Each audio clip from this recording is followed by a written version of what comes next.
जय हिंद दोस्तों। आज हम एक ऐसे विषय पर बात करने जा रहे हैं जिसने देश की आम जनता की कमर तोड़ रखी है। हम बात कर रहे हैं महंगाई की। आम जनता पे पड़ा महंगाई की मार। इस सेशन में हम देखेंगे कि महंगाई क्या है, इसे कैसे मापा जाता है और कैसे इससे बचा जाए। दोस्तों, जरा इन कीमतों पे नज़र डालिए जो आज हर घर की कीमत बिगाड़ रखी है। गैस सिलेंडर सीधा 1200 के पार पहुंच चुका है। दूध जो कभी बहुत सस्ता हुआ करता था आज 70 रुपये लीटर है। रोजमर्रा की सब्जी 60 रुपये किलो से कम नहीं मिलती है। खाने का तेल 180 रुपये लीटर और दाल 120 रुपये किलो पहुंच चुकी है। यह आंकड़ा बताता है कि आम परिवार का जीना कितना मुश्किल हो गया है। लेकिन हम वीडियो के लास्ट में समझेंगे कि इसे कैसे बचा जाए। समझदारी कैसे खर्च करें, बचत और निवेश बढ़ाएं, आय के क्या क्या स्रोत हो सकते हैं और सही वित्तीय योजना अपनाएं। तो चलते हैं नेक्स्ट पेज पे।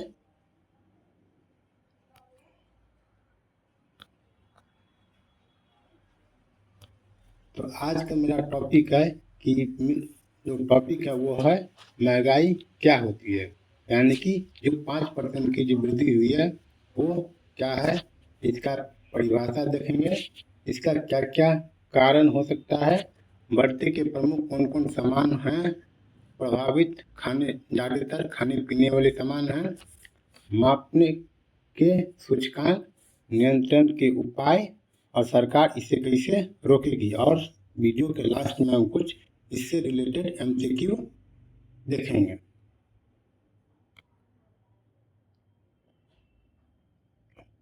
अब देखते हैं कि महंगाई क्या है। तो समय के आसान भाषा में समझे कि समय के साथ वस्तुओं और सेवाओं का बढ़ना, समय के साथ वस्तु और सेवाओं का बढ़ना जिससे पैसों की वास्तविक कीमत कम हो जाती है। जैसे चावल पहले 100 रुपये में 5 किलो मिलते थे, लेकिन अब 100 रुपये में सिर्फ 3 किलो ही मिलते हैं।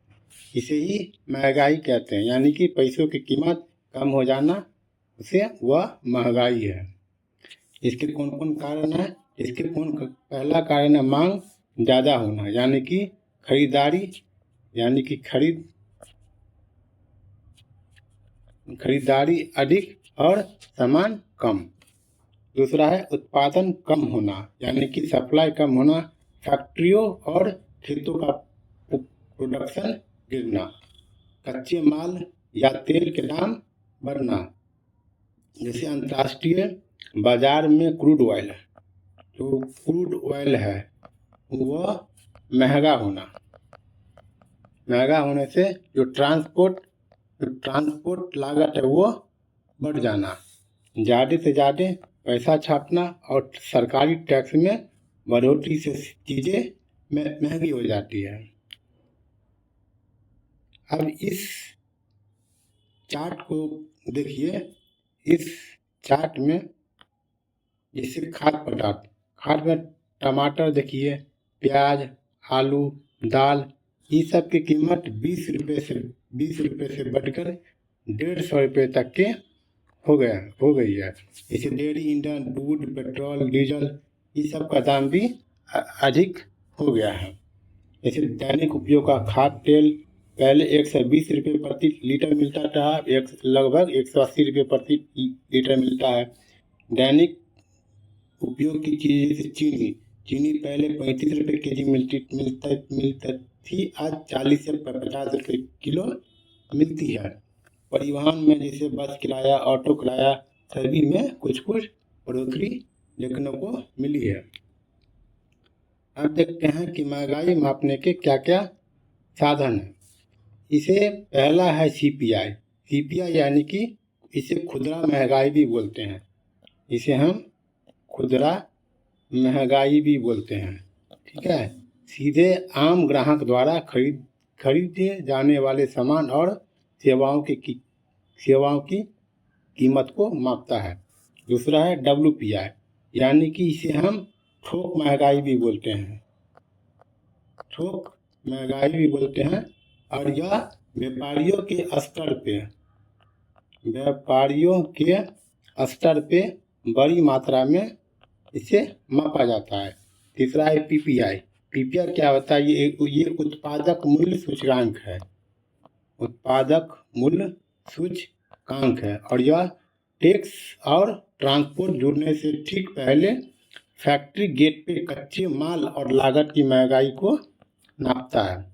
चौथा है GDP डिफ्लेक्टर, यानी कि यह अर्थव्यवस्था का सबसे शुद्ध पैमाना है। ठीक है, यह देश के भीतर जितना भी वस्तु और सेवाएं उत्पादित होती है उसके बदलाव को ये मापता है। अब हम देखते हैं कि एक एक करके हम देखते हैं। पहला देखते हैं CPI। CPI क्या है? तो ये आम लोगों के जो दैनिक खर्च के आधार पर मापा जाता है, जैसे खाना, कपड़ा, घर, शिक्षा, इस आधार पर इसके महंगाई को मापते हैं। तो RBI का जो टारगेट ईयर है वह इस पॉलिसी को मापता है टारगेट ईयर में। इसके लिए रिजर्व बैंक ने महंगाई के काबू रखने के लिए CPI को आधार मानता है। इस पे काबू रखने के लिए CPI को आधार मानता है, और वह लक्ष्य रखा था CPI का 4% से 6% के आसपास।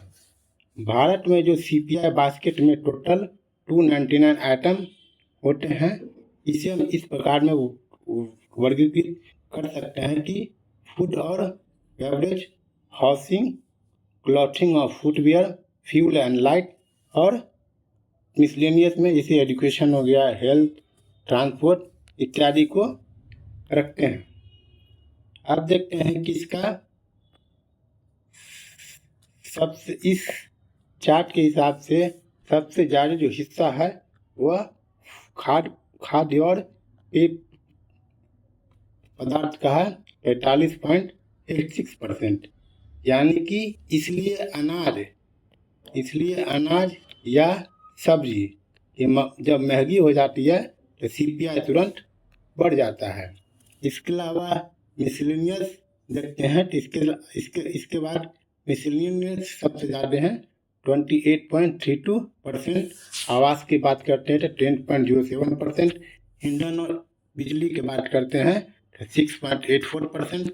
और कपड़े और जूते की बात करते हैं तो 6.53%।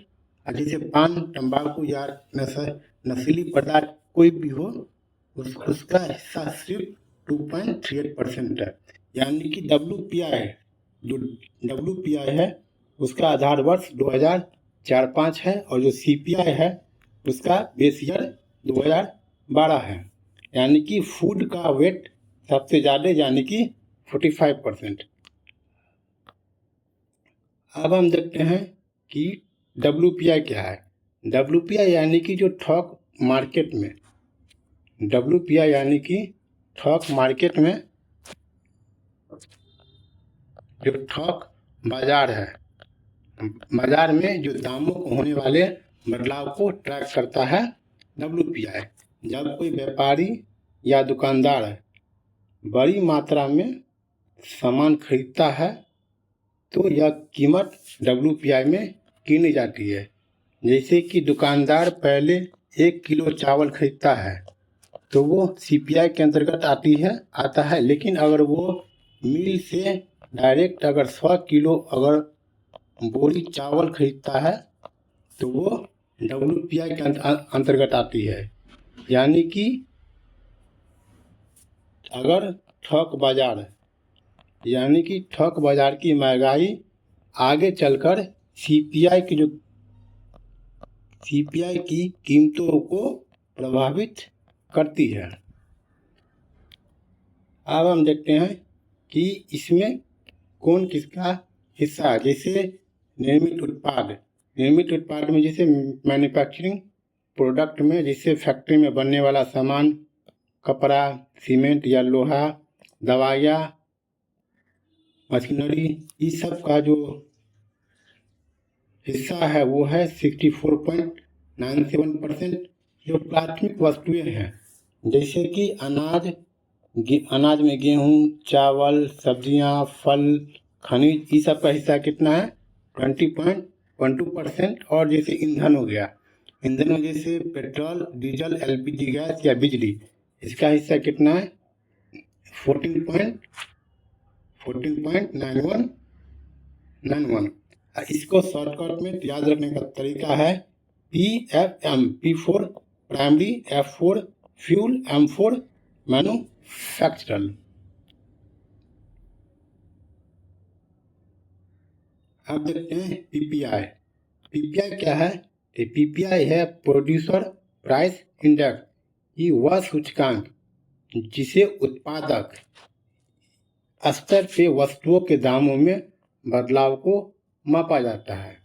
यानी कि यह सीधे फैक्ट्री के गेट, जो फैक्ट्री का गेट है उसकी वहाँ मूल्य जो कीमत होती है, इसमें थोक बाजार का मुनाफा या खुदरा बाजार का टैक्स इसमें शामिल नहीं होता है।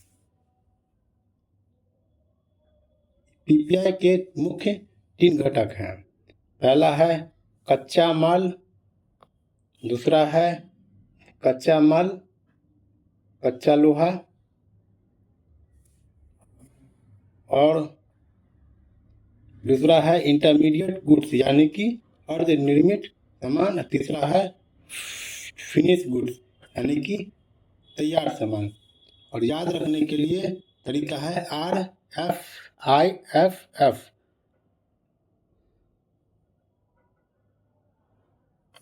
यानी कि अभी तक भारत में पीपीआई ऑफिशियली पूरी तरह लागू नहीं है। अब देखते हैं नेक्स्ट पेज में कि जीडीपी डिफ्लेक्टर ये क्या है कि यह महंगाई मापने का व्यापक पैमाना है। यह महंगाई मापने का व्यापक पैमाना है क्योंकि देश की तमाम वस्तुएं या तो वो गुड्स है या वो सर्विस है, वह इसमें दोनों शामिल है। इसको निकालते कैसे? इसको निकालते हैं कि नॉमिनल जीडीपी बट्टे real GDP into 100। Nominal GDP क्या है? तो वो करेंट प्राइस पे निकाला जाता है, और रियल जीडीपी क्या है? वो बेस ईयर पे निकाला जाता है। तो भारत का जो बेस ईयर है वो 2011-12 है। इसे उदाहरण से समझिए कि नॉमिनल जीडीपी यानी कि 200, रियल जीडीपी यानी कि 100 रुपीज, डिफ्लेक्टर कितना आएगा? 200 रुपया। इसका मतलब है कि जो कीमतें हैं वो 2 गुना हो गया है। तो जीडीपी डिफ्लेक्टर में गुड्स और सर्विस दोनों शामिल होते हैं। अब इस आसान भाषा में समझे कि सीपीआई, डब्ल्यूपीआई, पीपीआई और जीडीपी डिफ्लेक्टर में क्या क्या अंतर है। जैसे इसे सीपीआई को बोलते हैं उपभोक्ता मूल्य सूचकांक, डब्ल्यूपीआई को बोलते हैं थोक मूल्य सूचकांक, पीपीआई को बोलते हैं उत्पादक मूल्य सूचकांक, जीडीपी डिफ्लेक्टर को बोलते हैं जीडीपी आधारित मूल्य सूचकांक। इस सीपीआई में सिर्फ आम आदमी के जो खर्चे हैं उसको मापते हैं, डब्ल्यूपीआई में थोक को मापते हैं, पीपीआई में फैक्ट्री से निकले उसको मापते हैं, और जीडीपी डिफ्लेक्टर में पूरी अर्थव्यवस्था को मापते हैं। अगर सर्विस की बात करते हैं तो सीपीआई में गुड्स और सर्विस दोनों शामिल होते हैं, डब्ल्यूपीआई में सिर्फ गुड्स शामिल होते हैं, पीपीआई में गुड्स और सर्विस दोनों शामिल होते हैं, और जीडीपी डिफ्लेक्टर में गुड्स और सर्विस दोनों शामिल होते हैं। और इसमें क्या नहीं शामिल होते हैं? इसमें सिर्फ सर्विस डब्ल्यूपीआई में शामिल नहीं होते हैं। एकदम आसान भाषा में समझे तो जो सीपीआई है, जो आप बाजार से खरीदते हैं जैसे दूध या सब्जी, वो सीपीआई के अंतर्गत आता है। थोक में व्यापारियों के दाम होते हैं वो डब्ल्यूपीआई के अंतर्गत आता है, और फैक्ट्री से निकलते समय का दाम वो पीपीआई के अंतर्गत आता है, और पूरी इकोनॉमी की जो महंगाई है वो जीडीपी डिफ्लेक्टर के अंतर्गत आती है। अब देखते हैं कि महंगाई को रोकने के क्या क्या उपाय हैं। तो महंगाई का रोकने को 1-2 उपाय है, एक सरकार और आरबीआई के द्वारा, और दूसरा आम जनता के द्वारा। तो आम जनता के स्तर पे 4 उपाय हैं। पहला है बजट बनाकर खर्च करें, यानी कि जो गैर जो गैर जरूरी खर्चे हैं, गैर जरूरी खर्चों पर नियंत्रण। दूसरा है कि समझदारी से घर के छोटे छोटे उपाय, जैसे आवश्यकता के अनुसार योजना बनाकर उसके तरीके से संभाल लेना। तीसरा है इनकम बढ़ाने की कोशिश करना। चौथा है इन्वेस्टमेंट। इन्वेस्टमेंट यानी कि पैसों को बैंक में रखने के बजाय ऐसे जगह पे लगाना जहां महंगाई से ज़्यादा रिटर्न मिले। जैसे कि इसमें 5 तरीके हैं, जैसे म्यूचुअल फंड में SIP करना, फिक्स डिपॉजिट करना, रियल एस्टेट में पैसा लगाना, स्टॉक मार्केट में पैसा लगाना, गोल्ड। महंगाई के खिलाफ सबसे मजबूत ढाल वो है गोल्ड। अब देखते हैं कि सरकार या RBI इससे महंगाई से बचने के लिए क्या क्या करती है। तो RBI क्या करता है? RBI का जो मुख्य काम बाजार में घूम रहे जो पैसा है उसको कंट्रोल करती है। जैसे आसान भाषा में समझे तो जैसे रेपो रेट, RBI क्या करती है? रेपो रेट बढ़ा देती है। रेपो रेट बढ़ने से क्या होता है कि जो कमर्शियल बैंक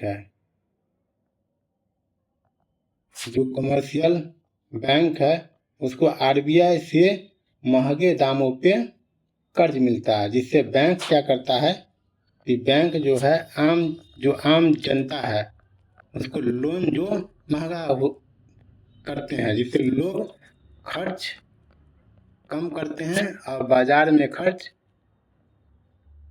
कम होता है।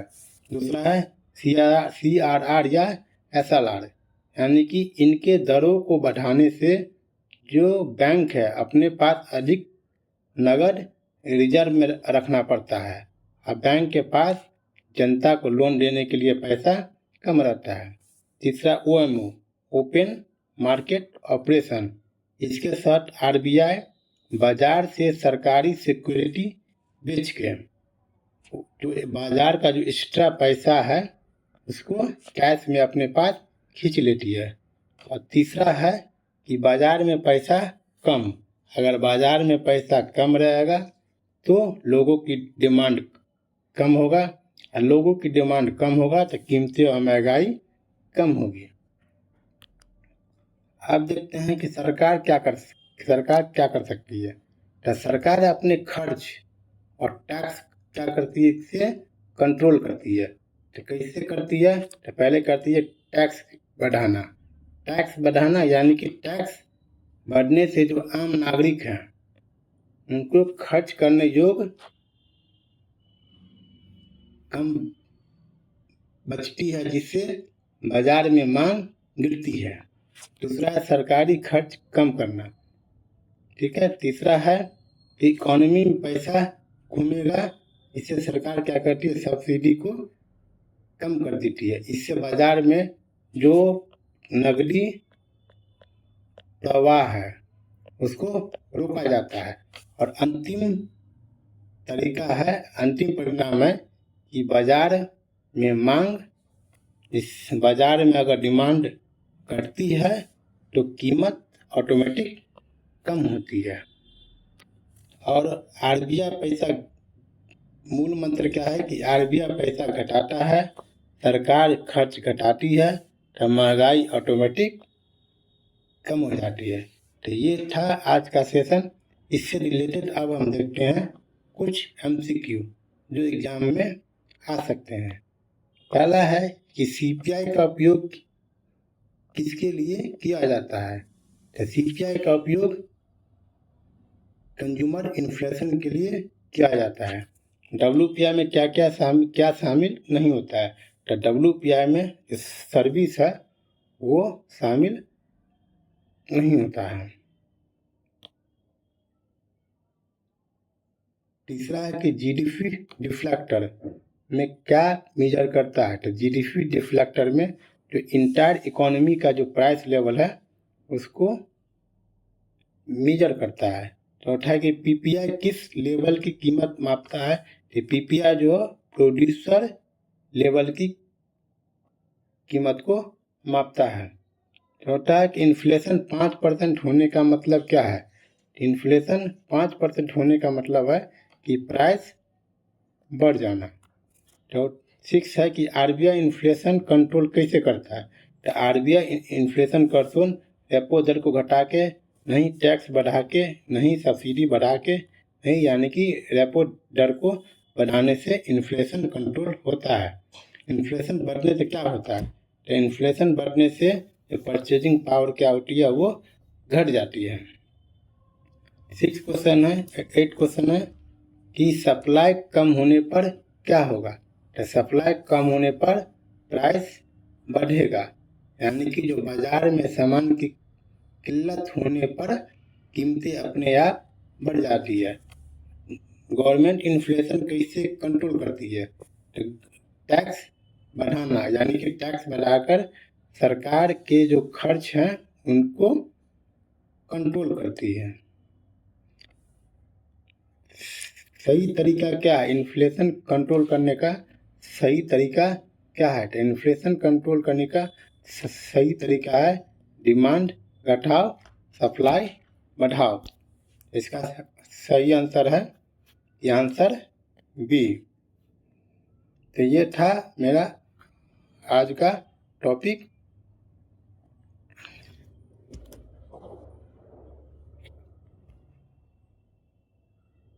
तो देर किस बात की साथियों, अब अभी स्क्रीन पर नीचे दिए गए लाल बटन को दबा दीजिए, अपने जो channel practice and success academy को सब्सक्राइब कर लीजिए। और अंत में एक ही बात बोलेंगे कि अपने माता पिता की सेवा कीजिए। मिलते हैं अगले एक और धमाकेदार सेशन में। तब तक के लिए बहुत बहुत धन्यवाद। जय हिंद।